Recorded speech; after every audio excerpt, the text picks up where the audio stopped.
E temos mais Muito alguém da bacana. música agora? Então, para completar, eu vou falar de mais um espaço assim, mas para completar os aniversariantes aí, a gente tem o enorme, o gigante Angus Young, que fez aniversário ontem, nascido em 31 de março de 1955. Ele é o guitarrista do AC/DC. E uma curiosidade também é que em 29 de março assumia a frente do palco ali do AC/DC o Brian Johnson, que ele entrou no lugar do Bon Scott, que tinha morrido anos antes ali, e ele gravou o primeiro disco dele, foi o Back in Black, junto com o AC/DC, e esse disco aí, ele ainda figura entre ele é o segundo disco mais vendido no mundo depois do Thriller. Olha só que Nossa, interessante. É um que disco louco, hein? legal também essa história, né? Então esse DC aí figurando aí. Mas o que eu queria finalizar a minha parte aqui musical é falando de um templo também da música que é chamado Chess Records. Chess Records foi uma gravadora que tem sede, na verdade, teve sede em Chicago, né? Ali na própria South Michigan Avenue, né? E ela é uma gravadora de blues. Ela foi fundada em 1947, 1º de abril de 1947, pelos irmãos Leonard e Philip Chess, né? Eles inauguraram essa gravadora e eles tinham. Não sei se você viu a Voz Suprema do Blues. Não, a Voz Suprema do Blues não está falando da Chess Record, mas o ambiente é muito parecido, né? Acontece anos antes, ali está falando na Voz Suprema do Blues, fala da década de 20, e aqui a gente está falando de 1947, mas a gente ainda tinha esse negócio do racismo muito latente ali nos Estados Unidos. Então, o blues ainda estava com uma força muito grande no mercado americano, e era uma gravadora de brancos que investia muito no mercado da música negra, né? Então eles gravaram, como a Motown tinha essa parte da música negra mais voltada para o soul, para o rhythm and blues, a Chess ela era totalmente focada em blues.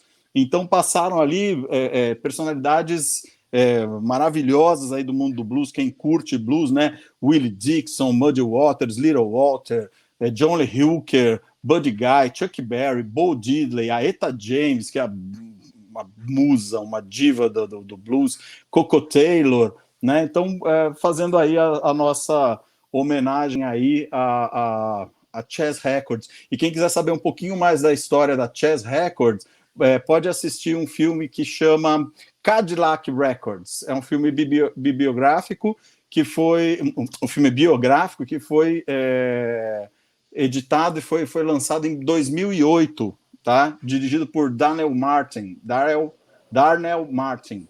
Tá escrito e dirigido por Darnell Martin. Filme de 2008, Cadillac Records.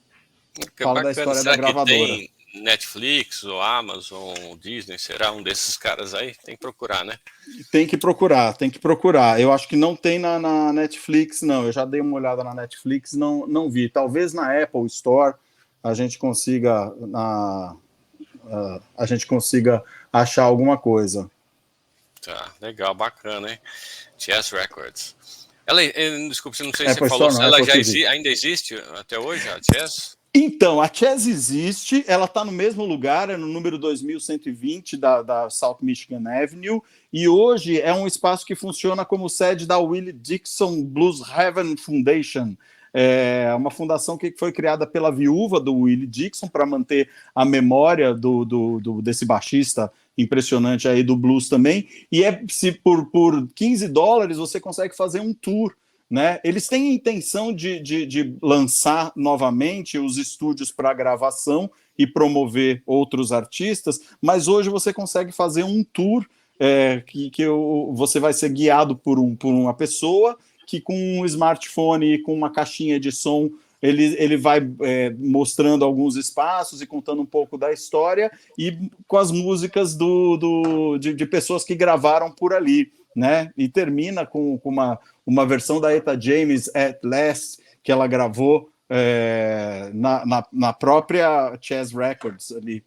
Então, diz que é Legal. muito emocionante essa tour, ainda funciona lá.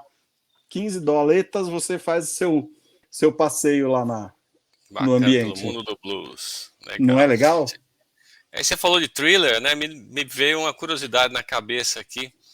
Uma coisa em comum que tem a música Thriller, do Michael Jackson, e a 666, do Iron Maiden. Ah, Tem um negócio que tem em comum as duas. tem?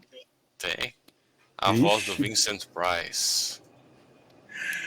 É mesmo, o Vincent Price abre o The Number of the Beast e ele fecha Isso, com a música do Thriller. Que interessante. exatamente. E ali no comecinho da música do Iron Maiden, ele recita uma parte, um versículo ali do Apocalipse.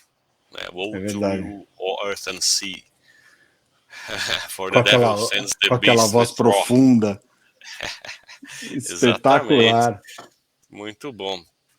E o Wilton estava comentando aqui do disco da Legião Urbana, né? No último Aham. disco dele, já sem o Renato, o Dado Villa-Lobos pediu ajuda ao Bi Ribeiro para colocar o baixo em uma das faixas do álbum que ele não estava conseguindo há dias.